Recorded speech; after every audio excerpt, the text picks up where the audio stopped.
My beloved Madridistas, welcome back to the channel. Welcome back to Madrid, to Spain, to this beautiful country, but unfortunately to the most corrupt league in the world. Okay, I want to give you guys my thoughts on the 2-1 against Mallorca last night. There's a whole ton of stuff to discuss. Just one thing to mention, I know in the home games you guys are used to me starting off my videos with showing from inside the stadium, singing the anthem. I absolutely love it. I get goosebumps every time. So I love sharing that with you guys. Now, I didn't this time around because, we were on our way to this. We were about to leave to go to the stadium yesterday, but we had a slight medical emergency and my uncle, wasn't feeling well. As many of you know, I go to the matches with my uncle who's 82 years old. Wasn't feeling great. We had to sort of rush to the hospital. Fortunately, he's absolutely fine. It was just a scare, so thank God he's okay. That's the most important thing. But obviously, I missed the match, so I had to watch it on TV afterwards. I have to say, we really love to watch the game live and then watch it on TV afterwards because sometimes you get a very different impression. It's a really weird phenomenon. When you watch the games live, sometimes you have a certain perception. And then you watch it on TV later and you're like, wait a minute, maybe it wasn't that bad or that good. We're often very surprised at how different things feel. So unfortunately, weren't able to sort of do the double take yesterday. But I did watch it on TV and I want to give you guys my thoughts. So anyway, thanks for joining me. We're going to discuss the match, players, etc. And unfortunately, we're going to have to discuss refs because this crap is still going on and it's just really painful. Anyway, welcome back. Thanks for joining me. Lots to talk about. So let's get started.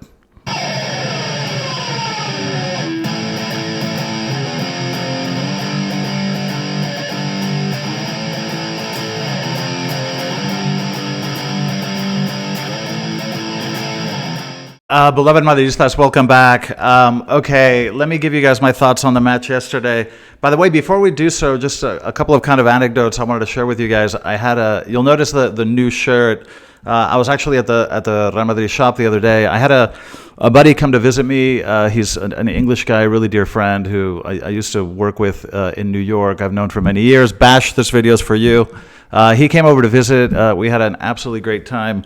Hung out on the balcony a lot. By the way, that picture you see in the corner of my videos is actually taken from my balcony. So it's really cool. We caught a lot of cool sunsets.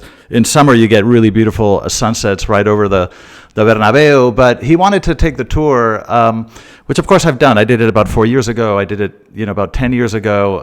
But I hadn't done it since they finished the refurb of the stadium. So I went with them, and it was really fun. We took a bunch of really cool pics. And the one I had to share with you guys is this one. This is me praying for number 16. So I did my part, you guys. I did my part. So hopefully that'll help. And one other little anecdote before we talk about the match.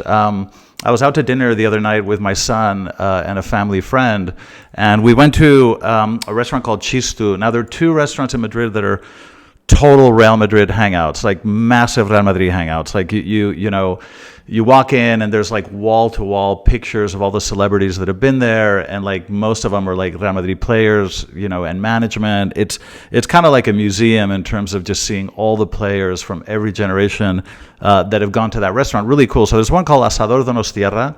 And it's really cool. It's Basque cuisine, really, really good food. I think Basque cuisine is some of the best in Spain. But then they opened up a sister restaurant called Mesón Chistu. So I went to that one with my son and a buddy of ours, and we ran into Roberto Carlos. Really nice guy, super, super nice guy. And I took a picture of, my son and our buddy with Roberto Carlos. So very cool. It's one of the cool things about living here. Sometimes you go to these restaurants and you actually see the players having dinner. It's really cool. But anyway, I want to share those two little anecdotes. Bash, thanks for the visit. Come back soon.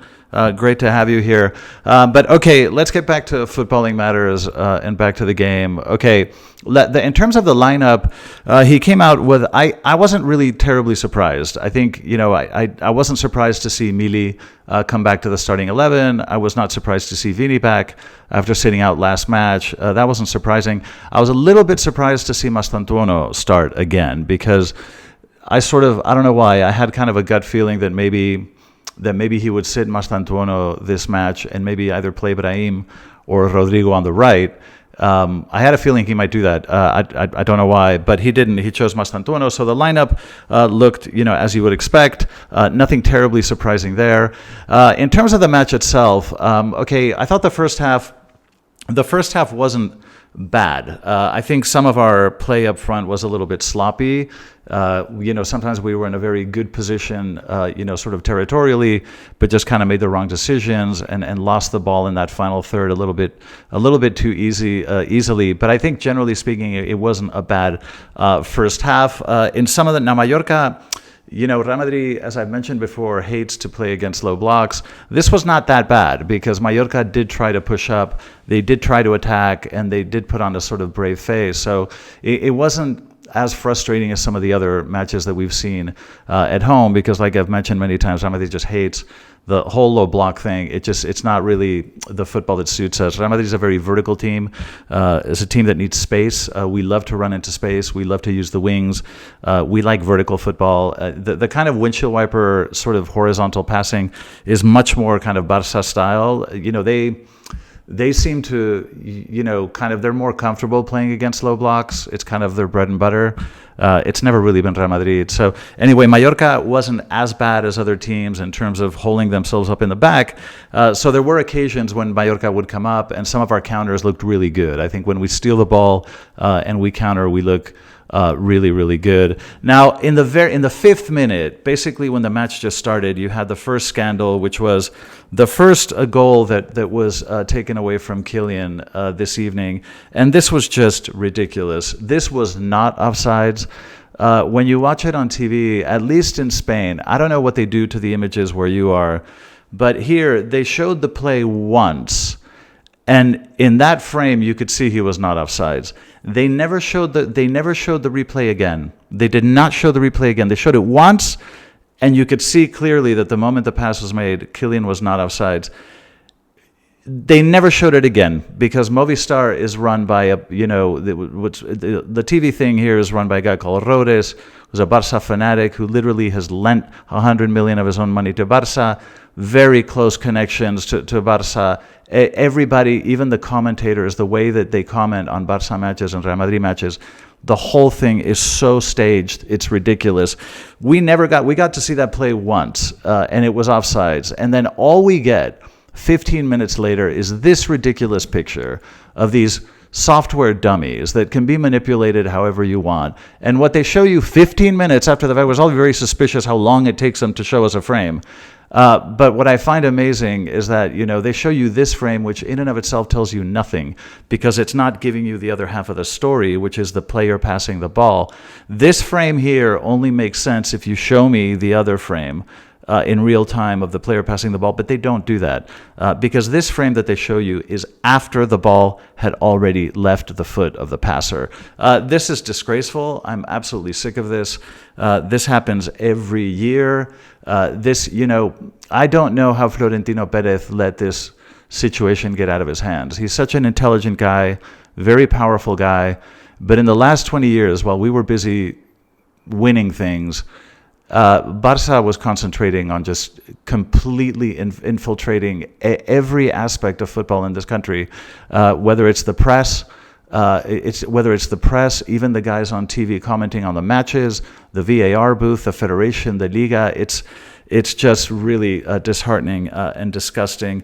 I don't know if you guys watched the Barca match the other day, but against I think it was Mallorca as well. Mallorca ended up with 9 men, and there was a Barca goal that.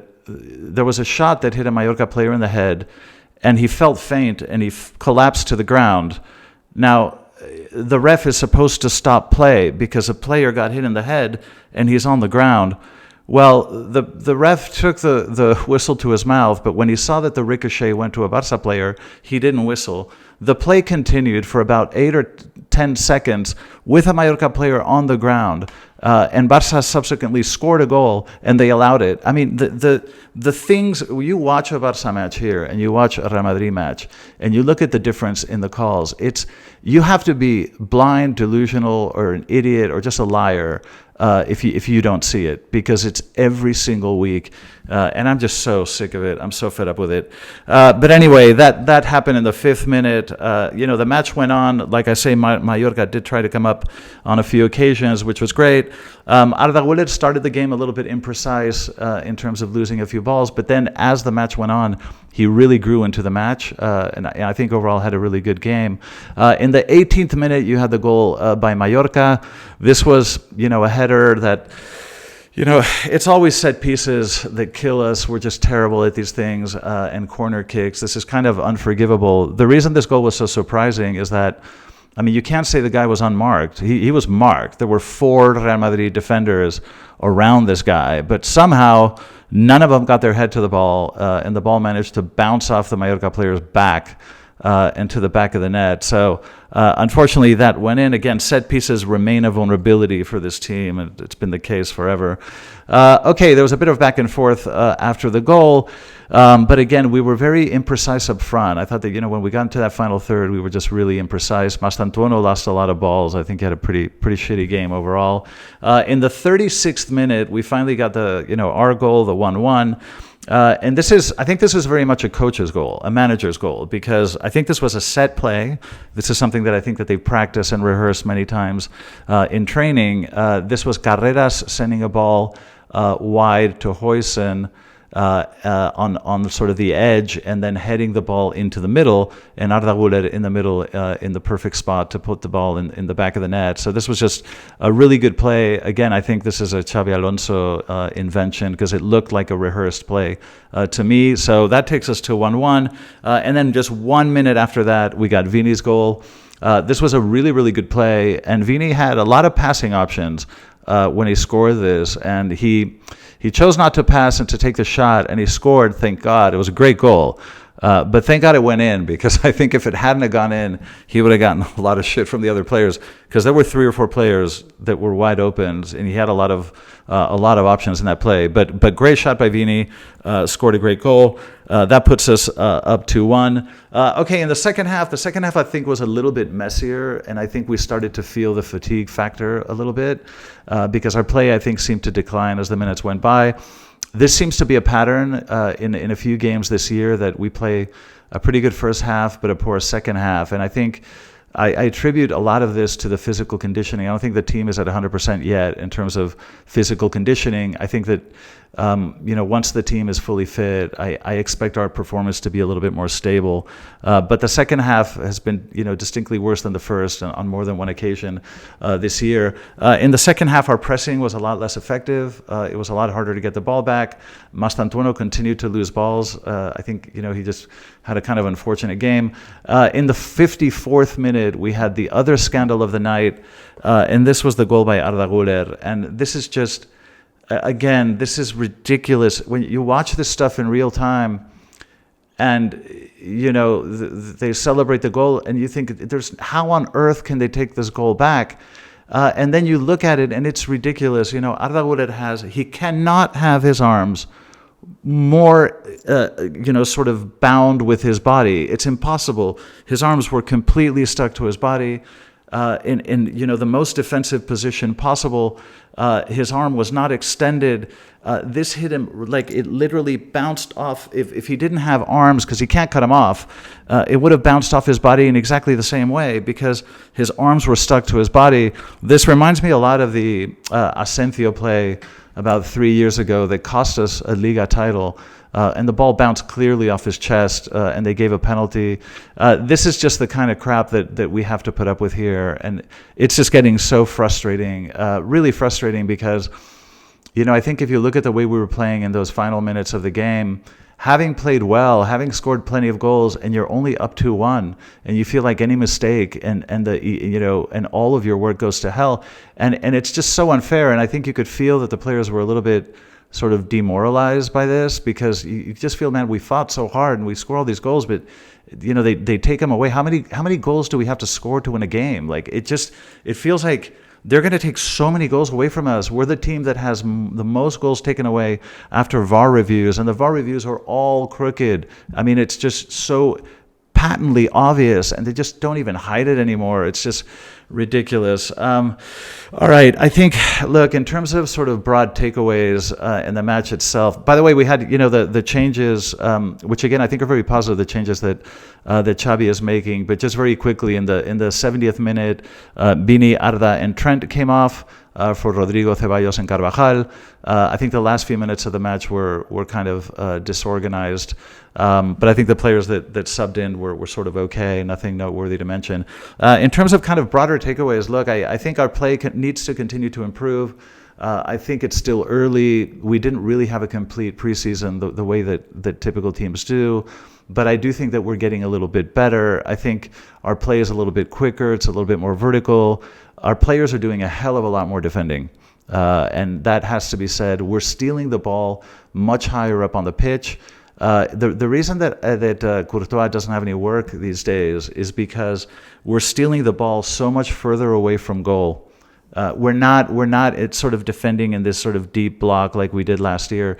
We're stealing the ball in the middle of the pitch. We're stealing the ball in the final third. And that makes a huge difference. And that explains why Courtois has had a lot less work. So I think as the physical aspect improves, as the players get into better shape, as they become more accustomed to the system, I think our performance will continue to improve. I mean, I'm fairly happy with what I see. I know we could be playing better. I admit it. I think the second halves are still a bit weak. We're still a bit sloppy with the ball sometimes up front. And Mastantuono still needs to kind of I think adapt to the team, but I think overall I think we're moving in the right direction, and I'm kind of encouraged. But it just feels to me, I've done videos about this issue, about how rotten La Liga is, and about the whole Negreira scandal. This is very unfortunate, but this is a very real thing, and I don't know what it's going to take to change it. Real Madrid is the only club that is pushing for change. Of course, Barça and the other teams don't really care. Barça certainly doesn't want to change anything, but it's very demoralizing. I think that this psychologically affects the players, and something has to be done, because it's just clear for anyone to see, and it's disheartening because it feels like we start every league about 12 to 15 points down. It just feels that way, that in order for us to win La Liga, we have to play really, really well, score a ton of goals. Because how many are going to be taken away from you. So it's two sets of rules in this league, and it really pisses me off. Okay, let me give you my thoughts on players real quick. Courtois, very little work to do, but always there when you need him. Carreras gets honorable mention. This player not only had an amazing match last night, but this is a player, the more I see, the more I like. He runs an enormous amount. He comes up to attack every single time. When you're a fullback, you have a big decision to make, right? Because these guys have to run all the way up and all the way back, and you have to, depending on the possession and where the ball is, you have to make a decision whether you're going to fly up or not, because you have to manage your energy, and of course you have to defend. So it's a very big decision. Now Carreras manages to go up every single time, every single attack. Very rarely do you think, where the hell's the left back, or where the hell's, sometimes you have to wait for the wings to come up, for the right left back to come all the way up. With Carreras, he's just always there. He always seems to be where he needs to be. So I think he's a very quick player, covers a huge amount of ground, interacts very well with whoever's playing up front on the left, whether it's Bini or Rodrigo or whoever. I think combines very well, dribbles well, has good vision. Yesterday he saved our ass with a goal line save that was just nothing short of miraculous. This is a great player, and the more I see, the happier I am. So just really excited about Carreras. Huijsen, I think, had a really good game, a very solid game. He did make a couple more mistakes. I think Huijsen played his first games almost perfectly. He is human. He sort of lose a couple of balls yesterday, a couple of stray passes, but I think overall had a very solid performance. Militao, I would say the same thing. I think had a really good game. Played very well. I'm very surprised at how quickly he's come back to form, because he looked pretty good. I think he could get a little bit quicker, maybe a little bit of speed yet to recapture, but I think he played really well. Very good in the air. Very resounding, very solid in the air. I don't know. I thought he played really well. He only had 3 bad passes in the entire match, which is pretty good, because the passes that you make under Xavi are not just the obvious lateral passes. He wants the center backs to look for deep diagonal balls and try to look for through balls. So the passes that they make now are much more adventurous and much more offensive. But even considering that, Militao only had sort of 3 bad passes in the whole match. Okay, Trent was much better yesterday. Now, Trent, I've told you that I think he's quite shy. He doesn't seem to participate in attack as much. He seems very shy about taking people on one-on-one. Yesterday, he was much more active. He took a shot from distance, which was great to see because he can put a lot of power behind those shots. But he was much better. He defended well, but he was much more aggressive coming forward and trying to participate in attack. I think Trent looked a little bit more confident and a little bit better last night compared to other performances. Okay, Tchouaméni had another really, really good performance. Maybe not the kind of exceptional performances he's had the last 3-4 games, but he was very good yesterday. There was the only thing I would say is that maybe in the Mallorca goal, maybe he could have done more. You could criticize him for that, but I think overall had a really solid game.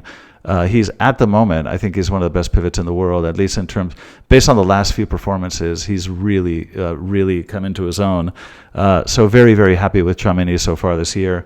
Arda played really well, and it didn't start that way. He lost a few balls to start off, but as the game went on, he really got into the game. Very active, very mobile, participating with everybody. He's a player that just has wonderful vision and such great control of the ball. Very active, knows where to be. And I think Arda is really kind of growing into his own. It'll be interesting to see what happens when Jude comes back. And that, I think with Jude being injured, Arda is, almost certain to start. But it'll be interesting to happen when Jude comes back. But I have to say, Arda is making the most of his minutes. I thought played very well yesterday. Okay, Fede had a solid performance. I'd give him maybe a 6 yesterday. Not quite, he seems a little bit less connected to the match compared to sort of in previous seasons. It seems like he's doing a lot of dirty work, but isn't participating as much in the glamorous work going forward. So you tend to see him a little bit less just because he's not participating in attack as much. But I think he fulfills that sort of defensive midfield role incredibly well. So I think just another solid performance by Fede. Now, Bini was much improved. Bini was much better. His previous 2-3 matches were awful. He was just kind of disappeared and looked really apathetic. I think Vini was a lot better yesterday. He's doing a lot more pressing in that final third. He's managing to steal balls up there, and I think we're seeing the benefits of that, some goals even coming out of that. But Vini is working harder, making a greater defensive effort. Offensively, I think he was good. He's taking people on again. It's not working with the success, the sort of frequency of success of sort of a couple of years ago, but I think he's trying. He's bringing a lot of energy to that left wing, and I think he had a pretty decent, and of course a great goal. We have to give him credit for that. Okay, Kylian played a great game, and I honestly, he had 2 goals disallowed. One of them I think could have been offsides. The other one was not offsides. The first one was not offsides, and I think he had a solid game. Not as good as maybe the previous 2. But again, he didn't get credit for the goals that he scored, and I think that's a real shame. And psychologically, I think that has to be really tough for a player. But I think, out of 10, I'd maybe give him a 6. I think he had a really decent match, a lot of mobility, a lot of speed. He's very dangerous, very destabilizing. So I think Kylian had a good match. Mastantuono was disappointing. Mastantuono was really disappointing. I think, he did show us, some of his skill, and there's a lot of skill there. But, just kind of the last pass missing, he was a little bit sloppy. He did lose a few balls in terms of passing. He lost a few balls in possession. It just wasn't his night. He's got a great attitude, works really, really hard, and just really eager to play and work. But it's just so far not really happening. I think he's having trouble kind of connecting with the other players. He runs a lot, covers a huge amount of ground, but he's just been very imprecise. And I think he just needs to settle down and settle into play a little bit. But I'm expecting things will turn around. The quality is there, but he just, I think, had a pretty poor night.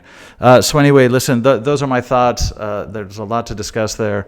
Unfortunately, the referee thing is something that I have to continue to bring up because it's just plain for all to see, and it just ruins the league. So hopefully, one of these centuries they'll fix it, but it's incredibly disheartening. But anyway, listen, those are my thoughts on the match yesterday. Thanks for joining me as always. I'd love to hear what you guys think in the comments section as always. So please let me know your thoughts. But thanks for joining me as always. Love all of you. And as always and forever, a la Madrid.